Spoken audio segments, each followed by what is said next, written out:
Good Saturday morning to you, everybody. Welcome to Mortgage Matters Radio Show and the Connecticut Real Estate Edge podcast, along with Rob Weinberg. I'm Gary Byron. Rob, how are you there, brother? How you been? I'm doing okay this morning, Gary. How you been? Not too shabby. Listen, again, it's a daily struggle. I do my best to hang in there. You know, listen, times are tough. The economy, or I should say the inflation, gas prices, you got things on your shelves at grocery stores are empty. Mm-hmm. The items on retail outlet shelves are crazy as far as the prices are concerned. It's that whole supply and demand, and good help must be hard to find because even at restaurants I go to, it's like, well, you got some empty tables here. Why can't you take? Well, we don't have enough staffing to facilitate it. It's like, so we're living in crazy, crazy times. Unprecedented. How does that relate, though, to mortgages in the housing market? Obviously, inflation is a big battle with mortgages. It's the enemy of mortgages. Mm-hmm. So as inflation continues, mortgage rates have to go up to compensate the investors. So, I mean, that's just a huge negative. But at the same time, this is all cyclical. We've been through this before.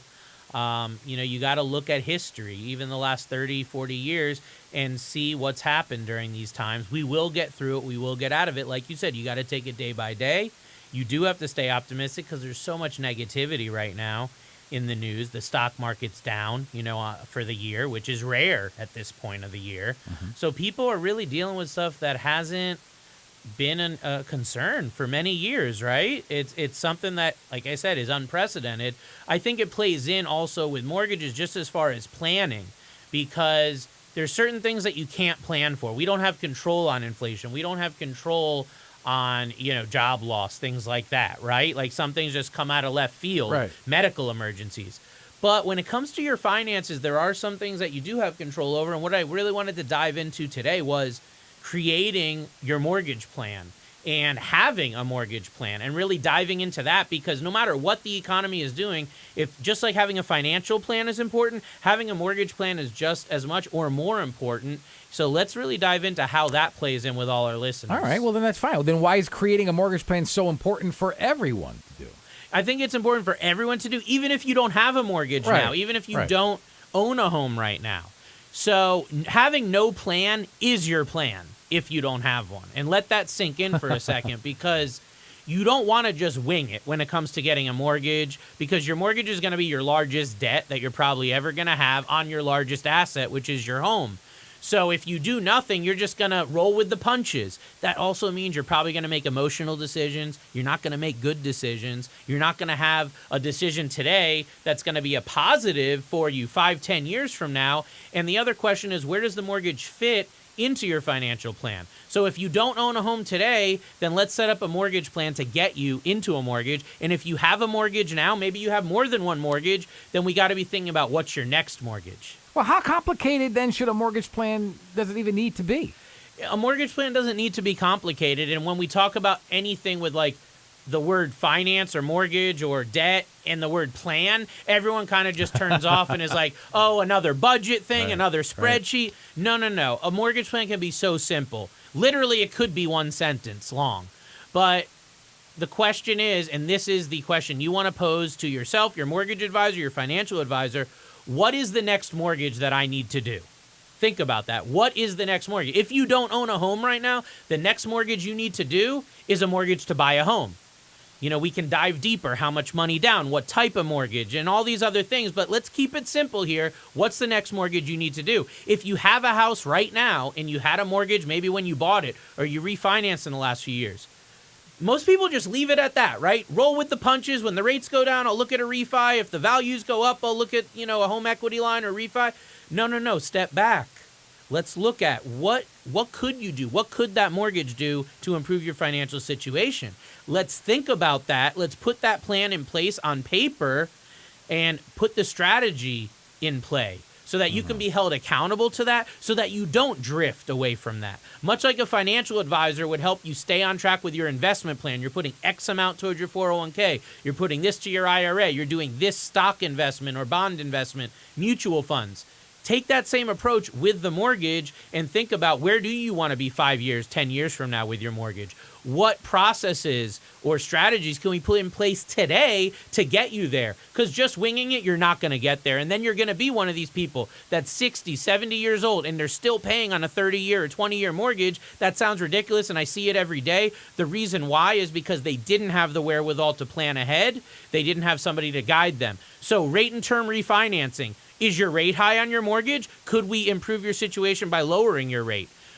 Do you have equity in your home, or do you have the need to borrow equity from your home to pay off debt? Maybe 5 years from now, one of your kids is going to college. You're going to need to tap equity for that. That's your mortgage plan. Like we talked about buying a home. Do you own a primary home? If not, you're probably going to want to buy one. If you own a primary home, are you thinking about being a real estate investor? Do you want to buy a single family investment home, a property to put on Airbnb or that sort of thing, like a short-term rental? Or maybe you want a multifamily, a 3 or 4 unit property that you're going to rent out all these, all these units to different people to make a monthly cash flow. All of these different ideas, all of these different goals have a mortgage behind them. A mortgage is the tool that's going to get you from where you're at today to where you want to be financially. But people are neglectful, Rob. Some people, Yes, so many. there's repercussions, right? If someone forgets or just doesn't create a personal mortgage plan, right? There are so many repercussions, and I see it every day because people come to me when they realize that they should have had a mortgage plan or that they need one.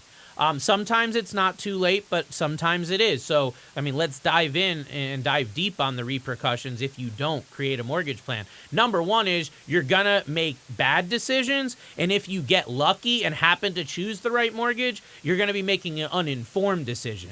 It's not only about getting lucky, but it's also about understanding, being educated, having the knowledge to know where you're at today and where you want to be and how that mortgage fits in with you, your financial advisor, and your long-term plans. So making bad decisions is a big repercussion. The next thing is that you get a mortgage and it all seems okay, but it doesn't actually fit into your long-term financial plan. So maybe you plan on retiring in 10 years, yet you take a 30-year mortgage with no plans to pay it off early. Okay, but where does that fit in? Can you afford the mortgage you have today during retirement? A lot of people don't think about that. You need to, or else you'll be making these bad moves. The next thing is you need to be considering not only the short-term, but also your long-term financial goals. So a lot of people make mortgage decisions emotionally because they need the money now. Money creates a lot of emotional turmoil, and in a lot of people, it's such a touchy subject, right? So people make a lot of decisions, bad decisions, just with that short-term thinking.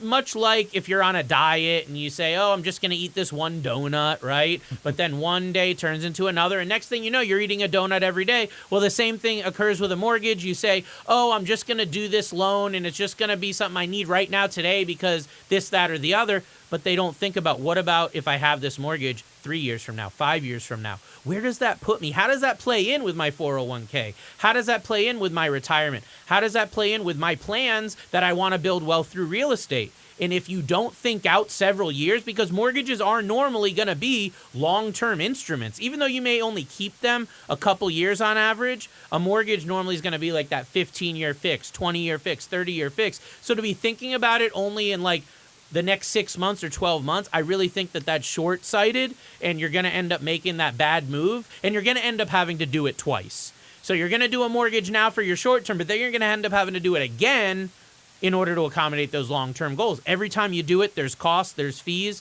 and there are downsides. So do it right or do it twice. The last thing I want to say is that wrong product. So if you do the wrong product on your mortgage, worst case scenario, you may end up going behind on your mortgage because maybe you chose a mortgage, which I've seen people take a 15-year mortgage thinking they're in a good financial position. One of the spouses loses a job. Their hours get cut at work. A medical emergency comes up. 6 months or a year later, that 15-year mortgage they did, it doesn't work anymore. They can't afford it anymore. Now they have to do it twice. Now they have to do it again, like I was just talking about. So make sure you got the right product. Make sure you're progressive with this and that you are, upfront and getting this stuff done. Don't just roll with the punches, but have that plan in play. Just like with your investments, with your mortgage, it's really going to make it a lot better for you long term. That's for sure. What about making changes to your mortgage plan? How does that even work? Yeah, so like I've been talking about, a mortgage plan can be very simple. It can be, elementary, really. So in order to make changes to your plan, it just depends on who's holding you accountable to that plan. Do you have a personal mortgage advisor like myself who's guiding you not only through the mortgage you're doing today, but your next mortgage, your next plan in your overall financial plan? So we got to be looking at that and talking with that professional about the changes that have occurred. I have clients calling me daily saying, hey, Rob, when we did this mortgage, this was our scenario. Here's where we're at today. Or, hey, I got the cash out to pay off debt, but now I have this other thing going on, and I'm thinking that may be more important. We need to change the plan. So changing it's very simple. It's just a matter of communicating. Like we've talked about so many times in real estate and in mortgage, communication is key. You need to loop in all the parties to make sure that everyone knows what the change is going to be, and we can then see how that impacts you short and long term, as we've been discussing. The best time to make the changes to the mortgage plan and really just evaluate the mortgage plan is on a semi-annual or an annual review. So when my clients start with me, we do a semi-annual review for their first year or two. So we're looking at their mortgage a couple times over the first 12 to 24 months to make sure it's the right loan for not only the obstacle or the issue that we solved, but also that it fits in a year or two later. And after that, we're doing a minimum of a 1-year review, annual review once a year. Typically, it's going to be around the anniversary date of when you took that mortgage. And we're going to be asking questions. What's changed in your financial situation? What are your goals now? What do we need to reevaluate? Because everybody knows your goals today are absolutely different than they were 3 years, 5 years ago, maybe even 8 to 12 months ago. So because those goals are constantly changing and because those motives are always shifting, we need to evaluate that, like I said, minimum of once a year, because we're going to be able to keep you accountable as a mortgage advisor to that plan. But by us knowing, well, we can do that. yeah, but if someone doesn't have a personal mortgage advisor, where would you recommend for them to look? Right. It's not like you open up a Yellow Pages, not like anyone uses that anymore, but Or online, even. anything. But that I like online. I think the first place that you should be looking would be a referral from a realtor, a financial planner, a CPA, tax advisor, someone like that. The reason why I think that's a good place to start is because those people are in the trenches. They're in the market every day. They're dealing with mortgage companies and different people in the industry. So they know who gets deals done, who makes things happen, and who doesn't, who has a reputation for dropping the ball. Obviously, you don't want that. You want someone that's proficient, they're professional, they're seasoned, they're experienced. So I would start with a referral like that. The next place I would go is if you get a referral, put that in Google. Plug that information in. What's their name? What's their company? What's their online reputation? Do they have a YouTube channel? Do they have a Google channel? Do they have Facebook? Do they have Instagram? Any professional nowadays, even if they're not technically proficient, they should have a presence online. If you type me into Google, my company, we have almost 200 5-star reviews, one of the top in the state of Connecticut. We have YouTube channels, Instagram, Facebook, LinkedIn. We're everywhere, okay? That is on purpose. That is to show our presence. That is to make us known as an authority, as an expert in the market, so that when somebody refers me to you and you say, who's this Rob Weinberg, Benchmark Mortgage? You plug me in, you're going to look at that and you're going to know this is a true pro. This is somebody I want handling my situation. And you can read hundreds upon hundreds of reviews about me even before you pick up the phone. That's the type of credibility that you want when you're looking for a mortgage advisor. And the last thing I'll say on that is you want a local trusted authority in the market. Do they have things like a radio show, a podcast, things like that really establish that credibility? Also certifications, like if you're going to go to a doctor to get a surgery, you're going to want to make sure they have their certifications to do that and to be a professional in their industry. Same thing with mortgage, but you'd be surprised. Most mortgage originators, you're lucky if they should have their NMLS or their mortgage licensing number. But beyond that, a lot don't go and get extra certifications. I personally have a certification called CMA, which stands for Certified Mortgage Advisor. To my knowledge, there's only 2 of us in the entire state of Connecticut that have gone through the certification for the Certified Mortgage Advisor. It's a very difficult course. We talk a lot about interest rates, loan products, different things like that. Much like a stockbroker or someone would go through very intensive training to trade your money, that's the type of training we go through as certified mortgage advisors. But like I said, there's very few of us, and it's very hard to find. So you want to vet these people out and make sure they check all the boxes. So whoever you're going to pair up with, you're going to link up with, and that you're going to trust with this is somebody that's not only going to help you short term, but also long term. Well, I could also imagine that having a mortgage advisor is going to really help with the process of staying on track with a mortgage plan. I would say it's the most important thing, because I've spoken with clients that come to me now that use somebody else for their last mortgage. They haven't heard from the person in years. Maybe if they're lucky, they get a Christmas card or something like that.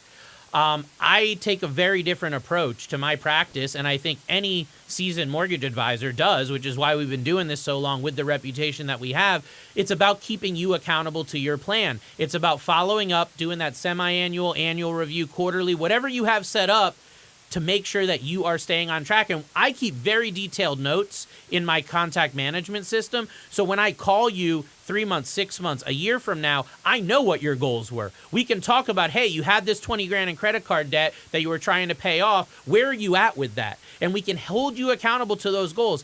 I'll tell you, most of the time, people don't accomplish their goals in the timeline that they want. Maybe it takes a little longer. Maybe a wrench gets thrown in as something that they didn't realize was going to happen that did.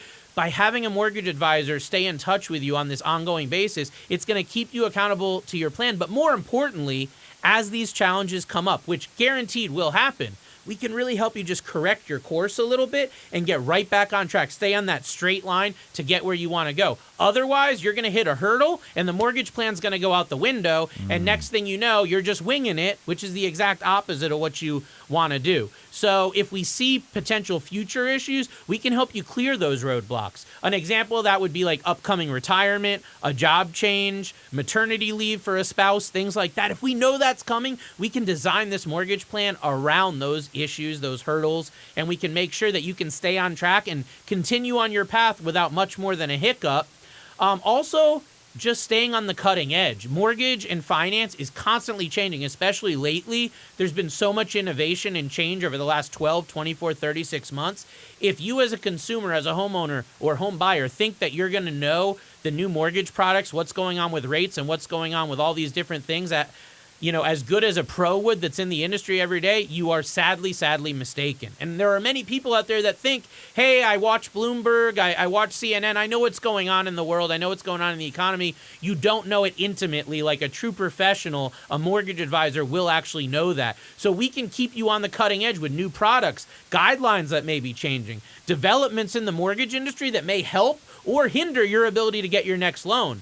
You may find that the guideline you thought from a year ago isn't there today. And if you thought you knew and you weren't actually consulting with an advisor that knew this stuff on a daily basis, then you may end up in a situation that you didn't want to be in and not able to stay on this financial plan. You know what I recommend? Call this gentleman right here. Call Rob Weinberg. Folks, you are listening to Mortgage Matters radio show and the Connecticut Real Estate Edge podcast. No, but I'm serious. This is exactly what you do. You are a mortgage advisor. So I would set up an appointment with the very man who's telling you about this.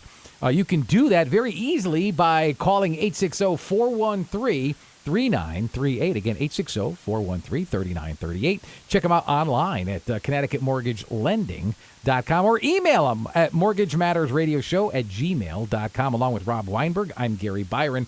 Rob, what benefits are there to work with the same lender on multiple transactions? You know, you just mentioned a moment ago, you talked to somebody who went to a bank and the person that they worked with just a year ago isn't even there anymore. But when you build a rapport and a relationship with somebody and you share your vision, you have your short-term goals, your long-term goals, I would imagine that person that you're consulting with has a better understanding of what your overall goals are, and they can help you achieve them. Yeah, absolutely. I mean, there's a lot of benefits to working with the same lender, but that's really where you want to get to, is a position where you have that wealth team we've talked about, and you have that mortgage advisor as the quarterback of the wealth team. You know exactly who they are, you know how to reach them, and you have a plan with them of accountability like we've been talking about. Once you establish that and you have your go-to person that is fulfilling this need within your team, within your financial circumstance, then you can start reaping the benefits. The benefits are huge. Number one is trust. I don't care what bank you go to. If you're dealing with someone you haven't dealt with before, then is there really trust? Or are you just saying, oh, yeah, they are at such and such a bank. I guess if they work there, I trust them. I know them. You'd be surprised that they may not be there the next time you need a loan, let alone a month from now. I mean, the turnover can be really high, especially in local banks and credit unions, which I always recommend using a mortgage broker, a correspondent lender, or just a local advisor like myself versus just a bank or credit union because of that turnover. And also familiarity. So everybody has different quirks in their financial situation. Investments, your income, maybe you're W-2, maybe you're self-employed, a combination of the two. Maybe you have, quirky income from trusts or from, other just outside of the box things. When you have that mortgage advisor with that familiarity, when you come in for a loan, we know who you are. We know exactly what your situation is. We have an idea of what your credit was. We have an idea of the obstacles that we faced when we worked together before. We can handle those right up front and give them to the underwriter on a silver platter and know what obstacles we're up against instead of halfway into the process finding out there's a problem with this, there's a problem with that. So that's huge, especially if you have a scenario where you're outside the box. Like I said, self-employed, maybe you own a bunch of properties, that sort of thing. I found the more savvy somebody is financially, the higher income brackets, the higher net worth, the more likely they are to embrace this concept of having a mortgage advisor and working with that same lender on multiple transactions. Because that, for them, is the most important thing. It's not price. It's not which product here or there. It's not, can I get this done in 2 weeks? They're willing to pay a little bit more, and they're willing to spend a little bit more time to get it done right the first time and keep in this threshold that we're talking about of really working this mortgage into your long-term financial plan. Another huge advantage of using the same lender is that we can reuse a lot of documents. So I've had clients come to me 2-3 times within a 12-month period to do multiple loans. I can think of several clients right off the top of my head that in the last 12 months have done anywhere from 2 to 4 mortgages with me. Well, when they did their second loan, they didn't have to give the same paperwork as the first one. Especially if they're self-employed, we can reuse a lot of the tax return documents, tax transcripts, obviously identity documents, things like that. You may have to provide an updated bank statement, updated retirement statement, but a majority of the documentation from the mortgage transaction you did before, we can reuse again as long as it's within a reasonable amount of time. So doing several loans within a year with the same person, it takes a huge burden off of you because you don't have to provide these documents again and again, which you would need to do if you started a brand new relationship fresh with a new lender. That's an outstanding point. In the past, you've talked about being a member of a personal wealth team. Yes. So then how can a mortgage advisor function? And I'm going to use the term as a quarterback, the leader, Yes. you know what I'm saying? Absolutely. That's the exact term I use. I'm sure that's where you got it. It's got to be.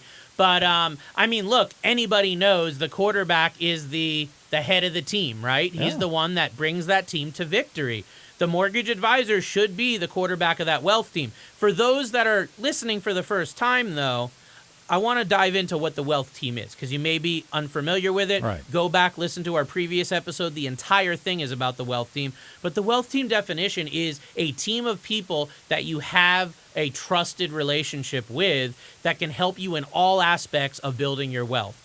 Normally, it's going to be a realtor to help with your real estate needs. It's going to be an attorney to help with your legal needs, a tax professional, CPA or whatnot, to help with your tax needs and how those are affected by the other pieces. And last but not least would be a financial advisor, somebody that helps you with maybe insurance and investments to make sure that all those things are working in tune. Now, the key to a wealth team is that all of these members, these 4 or 5 members, they all know each other, they all talk. With you as a liaison, we can really network and understand how the mortgage decisions you make today are related to the tax decisions that are coming.